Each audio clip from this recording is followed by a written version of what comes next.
మన పరిస్థితి తలుచుకుంటే నవ్వొస్తుంది ఒక్కోసారి. కొన్నిసార్లు ఆ పరిస్థితులే మనల్ని ఆలోచింపజేస్తాయి. 1,00,000 రూపాయలు పెట్టి ఎల్ఈడి టీవీ కొంటాం, కానీ దానిని ఇంటికి తీసుకుని వెళ్లడానికి రిక్షావానికి 20 రూపాయలు అంటే 10 రూపాయలకి రా, ఇక్కడే కదా అని బేరమాడతాం. గుడి హుండీలో 100 రూపాయలు వేస్తాం. బయట భిక్షమెత్తుకునే అతనికి 1 రూపాయి వేయాలంటే 100 రకాలుగా ఆలోచిస్తాం కదా. 1000 రూపాయలు పెట్టి రెస్టారెంట్లో తింటాం, కానీ సర్వీసు చేసే అతనికి 20 రూపాయలు ఇవ్వడానికి బాగా ఆలోచిస్తాం కదా.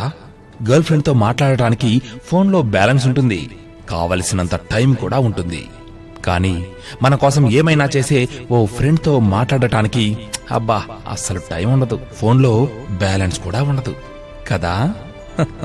పరిచయం లేని అమ్మాయి చెప్పుతో కొట్టినా భరిస్తారు, కానీ ఇంట్లో తల్లిదండ్రులు ఒక్క మాట అన్నా కూడా అస్సలు పడరు, భరించలేరు. మరి గర్ల్ ఫ్రెండ్ బర్త్డేకి ఐఫోన్ కొనివ్వడానికి ఆలోచించరు, కానీ చలిలో వణుకుతున్న ఓ ముసలివానికి 1 దుప్పటి ఇవ్వడానికి బాగా ఆలోచిస్తారు కదా. మనం ధీరులం, మనం సూరులం కదా. ఇదే మన నవభారతం, యువభారతం. ఇదే మన ఆలోచనల సారం, దిక్కు దిశ లేని వ్యవహారం.